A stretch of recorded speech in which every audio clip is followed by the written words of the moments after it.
as well. I see. Okay. Good morning, good afternoon, good evening, wherever you are.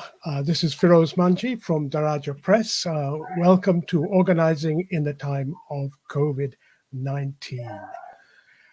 This morning, our guest is a very special one. An advisor to the UK government has described him as an imbecile who writes intellectually lazy, retarded, tribal, anti-establishment nonsense. Furthermore, the Times columnist David Aronovich has called him an idiot. With such credentials, I'm delighted actually to welcome one of the best thinkers around, especially in relation to racism, to the war on terror, and on Islamophobia.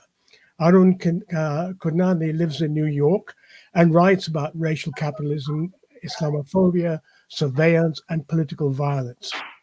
He's the author of two really interesting books, The Muslims Are Coming, Islamophobia, Extremism, and the Domestic War on Terror, which was published by Verso in 2014, and The End of Tolerance, Racism in 21st Century Britain, published by Pluto in 2007.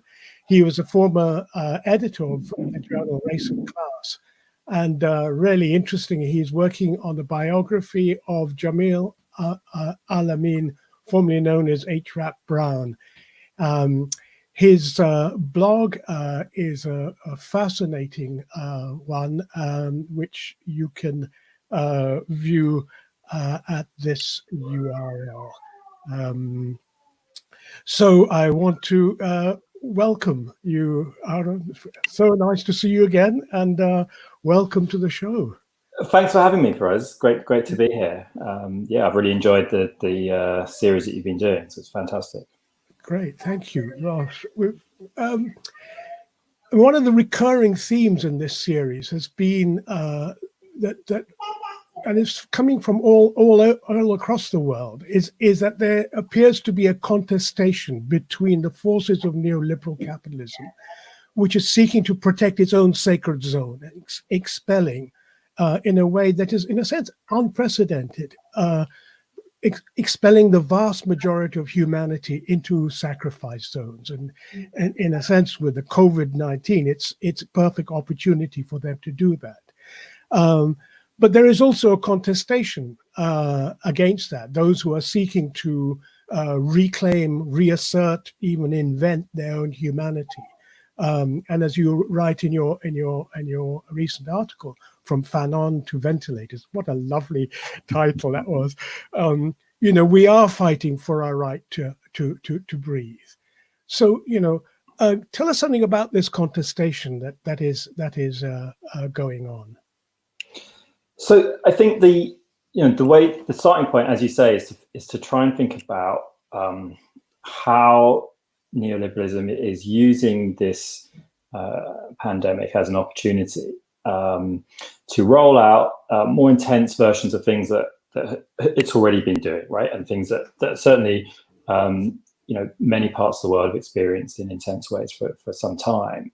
And for me, there's two parts to that. One is the aspect of this that's to do with the authoritarianism of the neoliberal state, and the other is to do with the way that a kind of market logic is rolled out. And those two obviously intersect and overlap, but we can kind of distinguish those two. In terms of the kind of authoritarianism of the state, I mean, what I think we've seen is very clearly over the last 2 or 3 months that all across the world, we're seeing governments use the pandemic as a way to bring through various kinds of authoritarian measures, emergency measures, in some ways similar to what we saw after 9/11, but with differences as well that we can come to. So, for example, if you look at how police forces around the world are mobilizing to impose quarantines or shelter-at-home policies, which medically are necessary. The way that they're doing that is to disproportionately target various categories of people, right? Whether it's migrants or people of color or the poor. We're seeing in France that in the banlieue, in the suburbs, kind of working class suburbs of in French cities, people are twice as likely to be criminalized for violations of the quarantine. In Greece, it's migrant workers and asylum seekers who are being rounded up by the police in that context. Migrants in general are particularly vulnerable here, because there's kind of assumption that that somehow this pandemic circulates through movement of people, which is true, but the way that the pandemic is being responded to by governments around migration is very specifically targeted. It's not targeting wealthy elites who are arriving by private jet. Like when I was looking at writing about this, I actually went to the websites of private jet operators to see are they facing restrictions, and there's certainly some restrictions, but it's pretty easy to fly around the world in a private jet even now without having to be quarantined. But if you're a refugee arriving in a boat across the Mediterranean, we've seen militarized responses where boats are being vandalized and refugees are being left literally to drown and using the pandemic as an excuse. Malaysia turning away refugee boats and expelling migrants. In Qatar, we saw migrant workers being rounded up and being told that they would be receiving tests for COVID-19, when in fact that was just a trick to detain them in immigration prisons pending deportation. Medically, it makes sense to release everyone from immigration detention prisons because there's no way of stopping the spread of COVID-19 in those kinds of settings. The estimate is that 75% of people are going to get it if you're detained in that way. No immigration detainees are being released. So we can see this very kind of targeted response from neoliberal states to basically try and use this as an opportunity to clear public space of unruly populations, whether it's migrants, whether it's the poor, whether it's the homeless, whether it's protesters, racialized groups, and so on. And indeed, indigenous populations. I mean, we read recently that the Navajo Nation is, really severely affected in the U.S. Probably the highest rates of mortality that we've seen anywhere, comparable to some of the people who are confined in institutions and prisons. So it's quite frightening. But you're right. The picture that emerges is that of the state that what is being done is not about health, but about imposing and asserting the authority of the state to create a new norm. Even to the extent that in my hometown in Nairobi, they've imposed a curfew, and one militant we spoke to described it as being in prison, because during the day you are released out into the sun, but at night you're locked up. Right.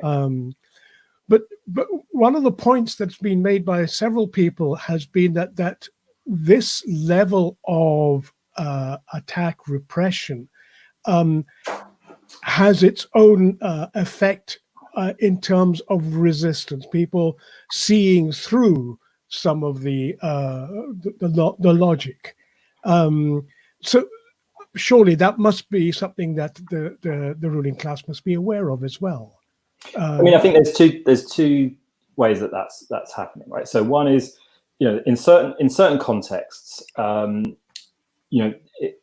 actually follow the government restrictions means death, right? Like if in South Africa and India, two examples of places where the government restrictions have been imposed without any thought of like how will people eat, what kinds of how will people be able to survive locked in their own homes, denied access to work that's normally the way that they can afford to have cash to eat, right? So in those situations, we're seeing masses of people basically say we have to leave our homes in order to survive, and then coming into conflict with the authorities, right?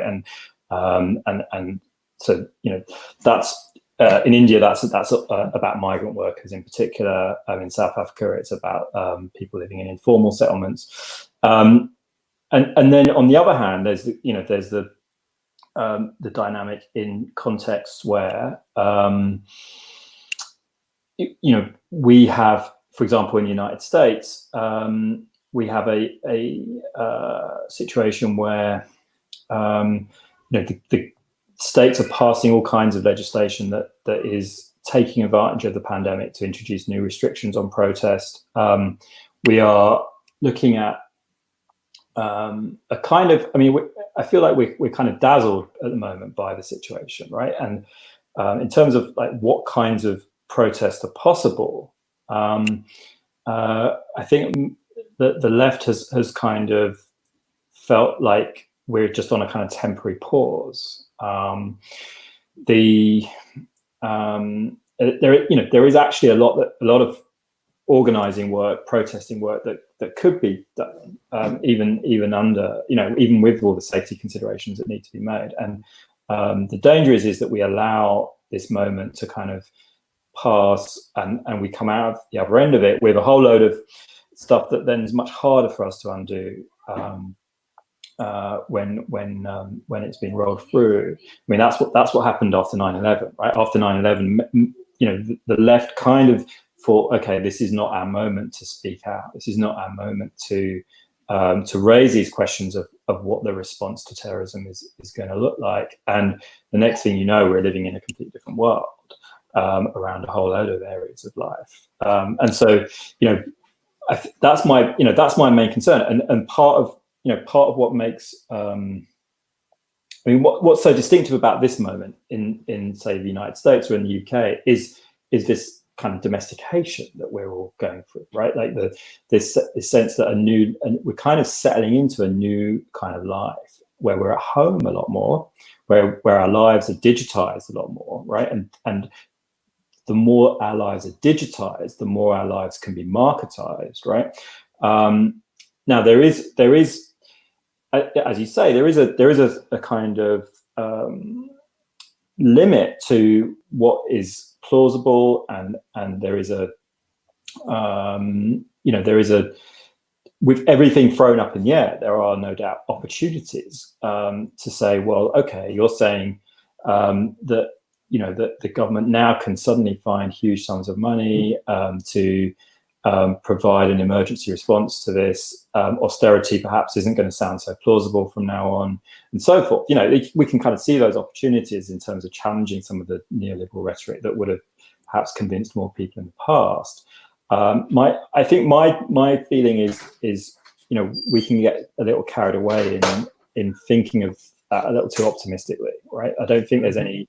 I think what we're involved in here is a period where we're going to need to work quite hard to assert some kind of left politics, and we're doing that against the grain of where the march of history currently is, because we are weak in reality, especially in somewhere like the United States or the UK.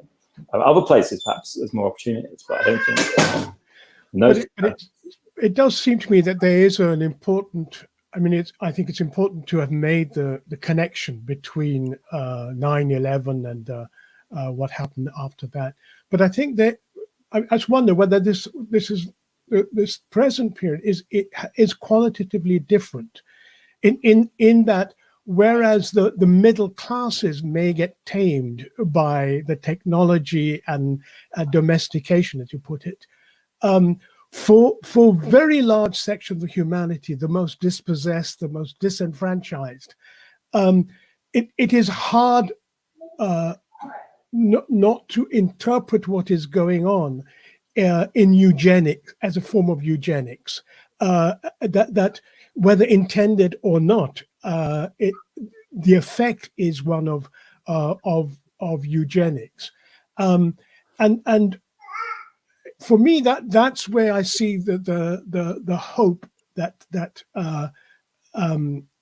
we must shelter about the future, because it's very striking how many people talk about after, But the challenge that I think is faced is there is no after that is predetermined, that today we have to create the conditions for a new world. I mean, what Arundhati Roy famously calls the portal. I mean, to what extent are we seeing this alternative emerging? Yeah, I mean, I agree with that completely. That it's a matter of what we can build, right? And it's not just there for the taking without doing the work. You know, and I think I agree with you that, you know, what we should be, you know, identifying here and talking about here is that this is something like a eugenicist project, right? Like the I mean, you know, you say whether it's intended or not. I mean, I think we will learn more and more that essentially there is conscious decision making here about who will be let to die, who will be left to die, and whose lives will be considered worth preserving, right? And that's what I was pointing towards with thinking about this idea of the right to breathe, you know, which Frantz Fanon talks about how at a certain point in the colonial context, it becomes impossible to breathe, and that's the moment of anti-colonial revolt, right? And then that phrase, I can't breathe, is then something that later, because it's the last dying words of Eric Garner when he's choked to death by the New York Police Department, it becomes a slogan of Black Lives Matter. And for me now, the idea of the right to breathe becomes about, you know, can we like the access to ventilators, which is going to be the thing that for many thousands of people determines whether they will live or die, becomes a kind of measure of the global inequalities that we're living with, right? So I mean, no doubt many millions of people will become aware that they have been left to die, right? If they're not aware of that already. And being able to and so, you know, I think the question is not so much, you know, I mean, for many millions of people have already been left to die, right? So you know, this, and what we know from the past is that experience in itself doesn't produce a left-wing politics. It produces an opportunity for left-wing politics, but it actually also produces an opportunity for other kinds of politics as well. And it's a matter of you know, it's a matter of doing the organizing work to ensure that a liberation politics emerges from that situation than any other. You know, there is all kinds of ways that this could be alternatively captured. You know, racial conspiracy theories, stuff about China. You know, it's not. There's no guarantee that this situation of you know, it's a eugenicist situation or genocidal situation, whatever you want to call it, that generates some kind of response that would look like the kind of left-wing politics we think ought to emerge from this moment, right?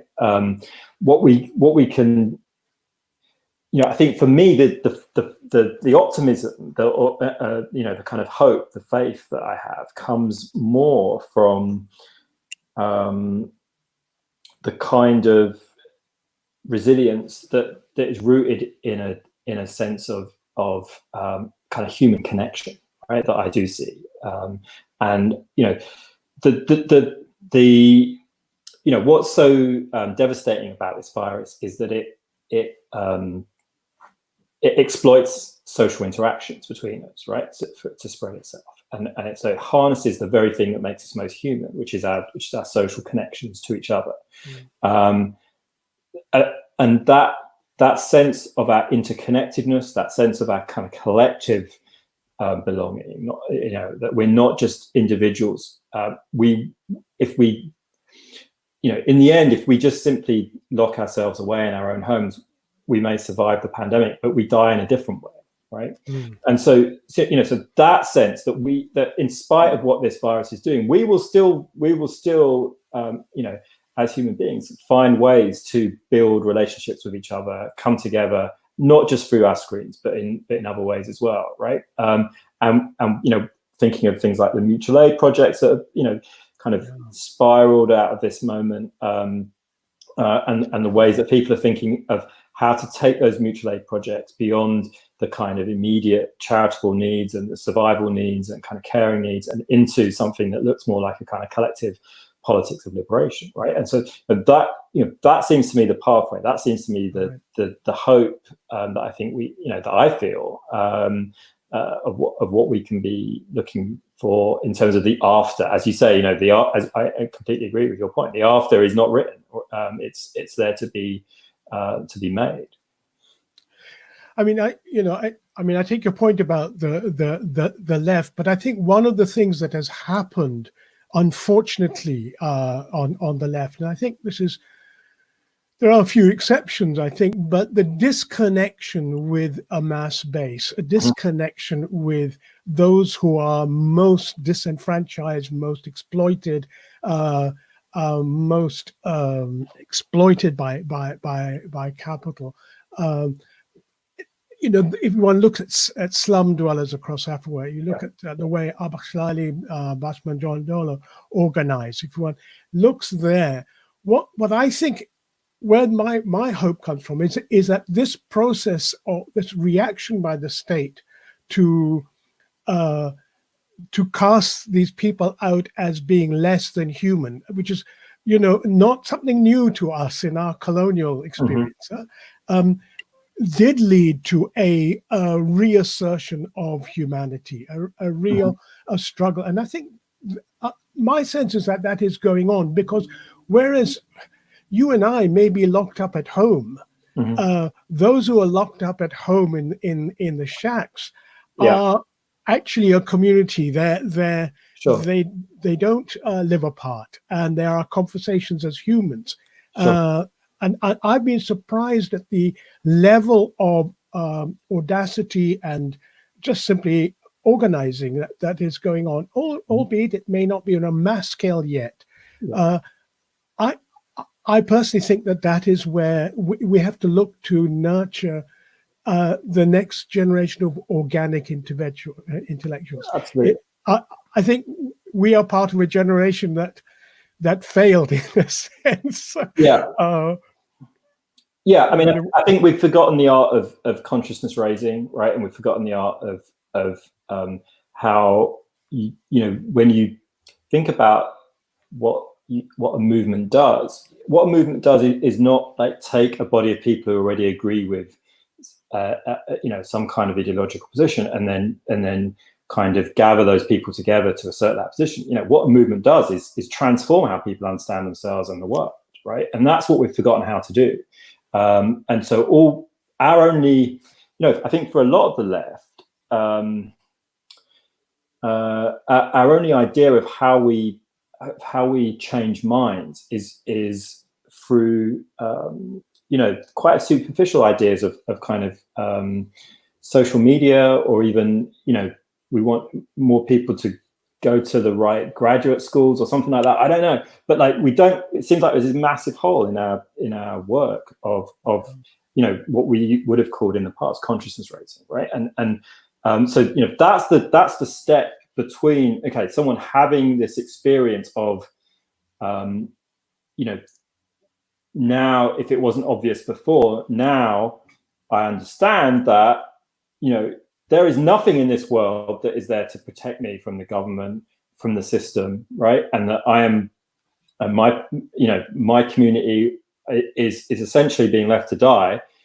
To get from that realization, that experience, to something that starts to feel like a movement, is about that step of consciousness raising that you know, that we used to do a lot better, right? And you know, that, you know, that's one of the reasons why I'm very interested in writing about Jamil Al-Amin, for example, is precisely because, you know, what he represents and the movements that he was a part of is this deep belief that if you have the right kind of organizational structure, you can go to, you know, rural Mississippi with the most disenfranchised people who've never had any kind of formal education, and you know, engage in a process where the knowledge that they do have about their lives then becomes incorporated into a broader understanding of structures that in the end are international and global, and they can, and you can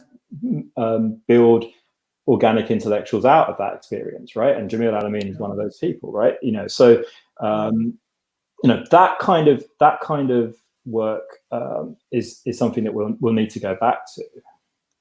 I mean, I can't recall where the person who wrote this, but it comes back to that old thing that that there's a tendency for intellectuals, middle class people, to think that you have to think before you act, right? Whereas reality is that it is only through engaging in struggles that one learns how to think. And I think this disengagement. And I think Jamil Al-Amin is a very good example. I wonder to what extent people who are watching the show know who Jamil Al-Amin is as you were writing something. Perhaps you could tell us a little bit more about. Sure. So Jamil Al-Amin is formerly known as A-Trap Brown, and he's one of the leaders of the Black Power movement in the kind of late 1960s, beginning of the 1970s. Grew up in Louisiana and kind of got involved in the civil rights movement in the early 1960s, working in Alabama, Mississippi, with an organization called the Student Nonviolent Coordinating Committee, SNCC. Young. That's what the thing we forget about all these figures, like Rat Brown, like Stokely Carmichael, and all the others from that movement. They were just 22, 23 years old when they're kind of becoming nationally known for their work. So Rat Brown becomes the chair of the organization SNCC in 1967. At a time when it's become much more radical in its politics. It's opposing the Vietnam War. It's talking about Black Power. It's talking about seeing the struggle of Black people in the United States as one aspect of a global struggle against the U.S. empire that they see as interconnected with what's happening in Puerto Rico, what's happening in Palestine, what's happening in Vietnam, what's happening in Southern Africa, and he is targeted, right, by the program that's known as COINTELPRO, the FBI's secret surveillance and assassination and disruption program, and that continues actually right to the present day. It's currently in a federal prison in Tucson, Arizona. There's been 4 times in his life when some kind of government agent has attempted to kill him, and many others were killed. He is underground. He goes underground in 1970 because of a bomb exploding in his car, and so he realizes that he doesn't happen to be in the car at the time. 2 of his comrades are killed, Ralph Featherston and Shay Payne, but he realizes he's being targeted for assassination. So he goes underground for about 18 months. He gets involved in all kinds of community work while he's underground, a lot of it involving tackling drugs issues. And in 1971, he's arrested and spends the next 5 years in prison. Soon after he's in the New York prison system, he converts to Islam. Not to the Nation of Islam, like many people might be more familiar with Malcolm X's conversion to Islam, which is with the Nation of Islam. But Rat Brown converts to Islam in the form that he's understood through a group called Darul Islam, which is a kind of Black Muslim organization that's emerged in Brooklyn in the 1960s. And then he's becomes, after 1976, he's released from prison, and he becomes, over the next kind of 20 years, one of the most prominent Muslim leaders in the United States. And then in 2000, he's imprisoned again, and he's been incarcerated since then in first refused in the Georgia prison system, and then since then in the federal system, where he remains today. So we're actually in the middle of a campaign to attempt to get a retrial for him. And so if you want to find out more about his case and can support that, then there's the easiest way to do that is to just simply Google what happened to rap, and the 2 there is a digit 2. What happened to rap? And there's a great website there with all the evidence about the false charges that have led to his current conviction, and a petition that you can support for a retrial. So please do that. I'll circulate some information about the website about that shortly. Sorry, let me just get this to show. Okay, what happened to rap? Okay, the thing I wanted to, I think the point you made just in passing, I think is a really important one. People forget that Malcolm X, Amilcar Cabral, and Nkrumah, Patrice Lumumba, Bobby C. All these people were young. We talk about young people. They were adults, but they were in their 20s and 30s when they died or passed away or got locked up or whatever. And I think it's an important thing to bear in mind that new generation does emerge out of those kind of struggles, and that's what I feel. We are facing potentially this happening. One has to continue to shelter that hope. But the thing I would also like you to comment about is, well, okay, all Black people, and I use the term Black the way Sivananda and Biko and others have used, a collective term for those who are engaged in that kind of struggle against, or struggle for humanity. They are all humans. We're all humans. Yet, why is it that they are the ones who most often die in disproportionate numbers as a result of COVID? What's happening? So I don't think. I'm not a epidemiologist or a kind of expert on this particular part of it, but it seems like common knowledge that is not kind of controversial at this point, that there's the rate of death from COVID-19 is a measure of various kinds of inequality. Ruth Gilmore has this phrase that we can understand racism as group differentiated vulnerability to premature death, and that's exactly what we're seeing here. And that's playing out in the kind of all the stages in which this process is happening. So firstly, what is the factors that affect your likelihood of infection with the virus in the first place, right? Well, it's things like what kind of work are you doing? Are you a bus driver? In which case, dramatically higher chance of infection than if you're fortunate enough to be working at home. Same for obviously nurses and delivery workers and so forth.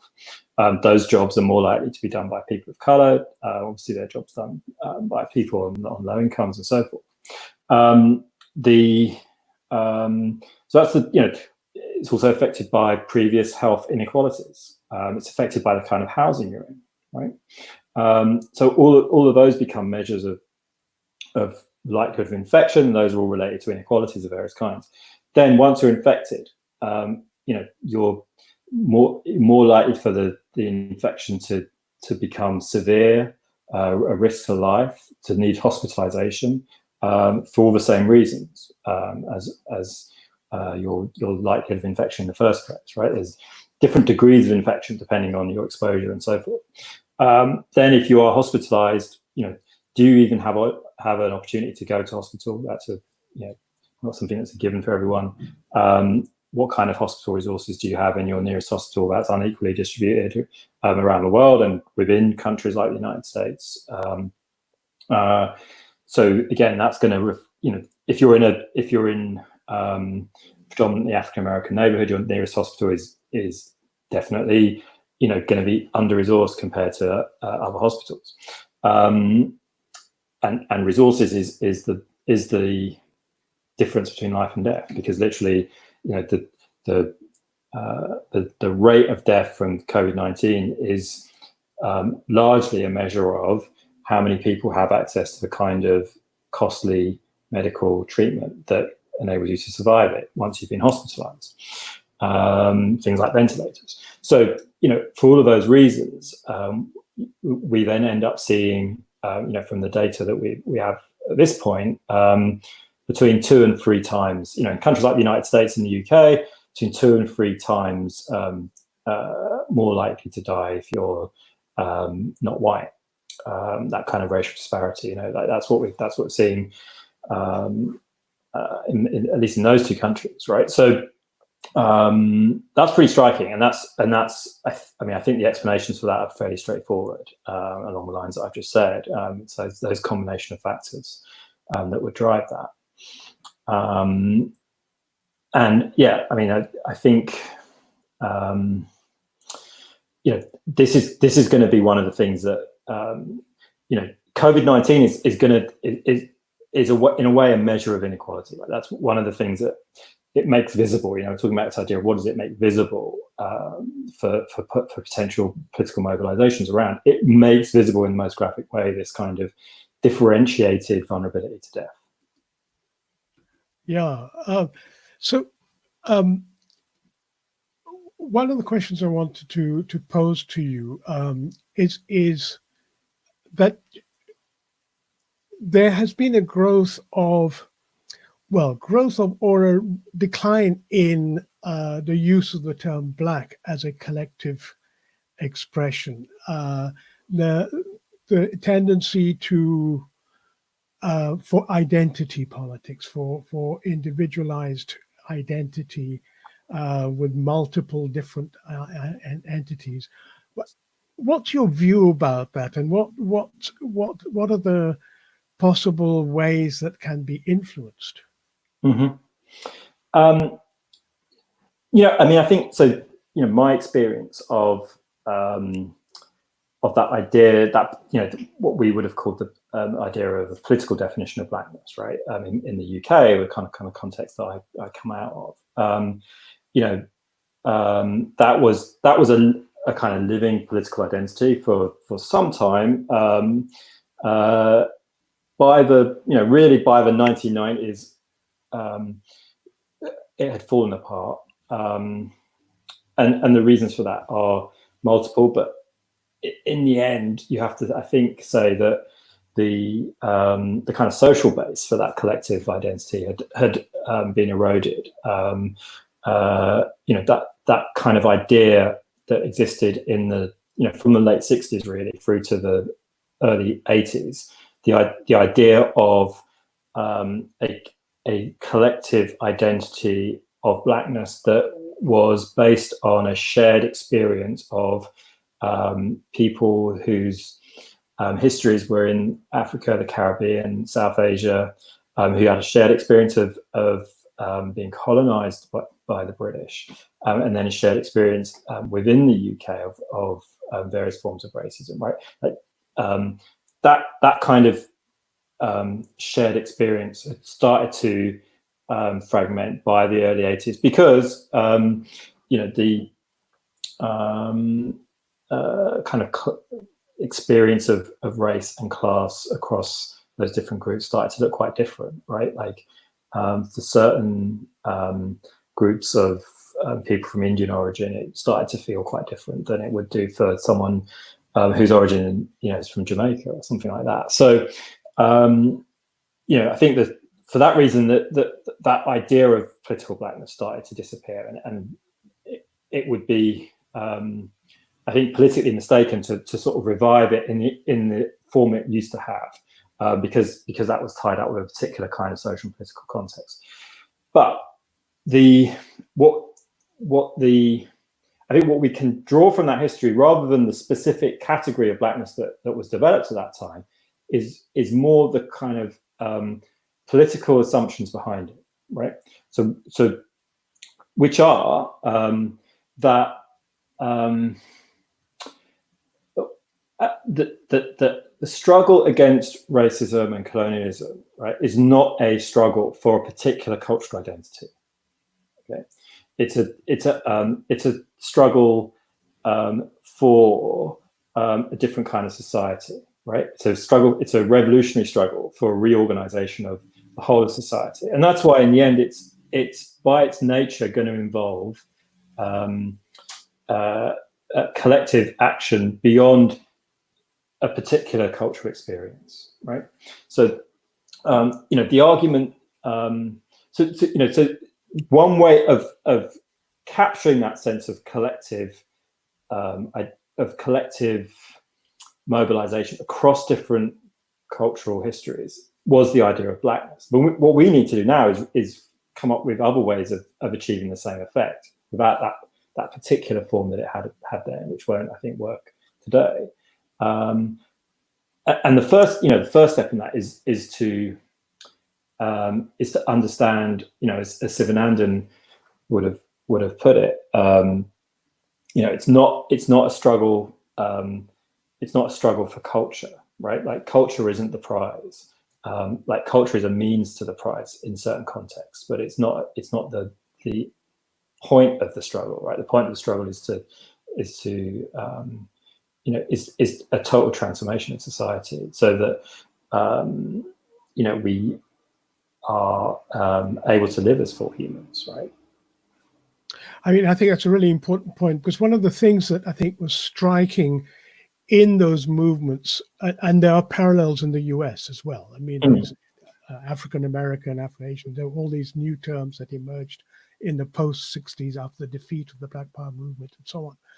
But one of the most important things that I learned, certainly from the Black Power movement in the US, as well as its emergence in Europe, was that the aspiration went well beyond one's own culture or identity, but was profoundly an attempt to establish a universalist humanity that was for all, not for any one group within that. And I think that's something we need to try and rekindle. It's certainly something that Amilcar Cabral, the revolutionary from Guinea-Bissau, was very insistent upon, that we have to go beyond that we are part of humanity and we have a responsibility to create that new world and a new way of understanding what it means to be human. And I think one of the ironies here, again, if I can bring it back to Jamil Al-Amin, because I'm working specifically on his story, but one of the ironies here is, if you think about, so there's a kind of standard narrative in the in the way that we think about the 60s, right? Which is there's this kind of moment of kind of black and white unity in the civil rights movement. That then when the Black Power movement comes along, kind of fragments that, because it's now retrospectively, many historians present the Black Power movement as this assertion of black identity that won't unite with anyone else, right? Separatist politics. There's a kind of famous conference that happens in Chicago, in 1968, where they're trying to bring together radical whites and radical blacks, and the black activists, including people like Jamil Al-Amin, say they want to have their own separate space, and that is read retrospectively as the moment when identity politics is born, and we can't get the kind of universal, the kind of left universalism that we need anymore because of that original ideological sin of black power, right? And that's a complete misreading of what's going on there, right? Like what people like Jamil Al-Amin and certainly Carmichael were saying is not we want to have our own separate African American struggle that's completely cut off from white people in the United States. What they were saying was, in fact, they want to be more interconnected with other groups, right? It's just that perhaps a lot of those groups are in other parts of the world. Like they were building relationships with all kinds of people and involved in anti-imperialist struggles around the world, right? their position was, because of the history of racism is not something that's just about external structures, but it's something that also you internalize, right? It talks about Biko, of course. This is his key argument, right? And so in that situation, you may well need to go through a phase of kind of turning inward and examining yourself, examining your own identity, and trying to unravel how you've been shaped by a racist system, right? But that is not the end point. The end point is that then you are better able, having gone through that experience, to be part of a international coalition-based revolutionary movement, which is clearly where they all wanted to go. And so the idea that this was about separatism or about identity politics or about kind of turning inward as an end in itself is a complete rewriting of that history. Yeah, I mean, and I think Fanon's Black Skins, White Mask actually points through to the journey that he himself had to go to struggle with the fact that he would appear in a room and he was no longer him. He was what others made him be. And then the transition from that to Wretched of the Earth, which was clearly a very revolutionary document. Well, you mustn't read that book, right? If you're in academia, you just read the first. Yes, well, some of that reaction tends to provoke a sense of violence as well. Right. But Arun, I want to really thank you for this really interesting conversation. It's really, really great to have you here on Organizing in the Time of COVID. Thank you very much. For it's been a real pleasure. Thank you for us. Yeah, it's been great. For those who want to read more of Arun's thinking and writing, there's some really interesting essays on his blog site, which is on screen now. Arun, thank you very much for joining us today, and I really look forward to your next book on Jamil. I mean, I think it would be really fascinating. And there is also then the what happened to rap that people ought to go and check out. Arun, thanks very much for joining us. Thank you very much. Okay, and we'll be in touch again soon, I hope. Absolutely. Bye. Thank you for joining us here on Organizing in the Time of COVID-19. This is Feroz Manchi signing off for today, and wish you a safe and good week.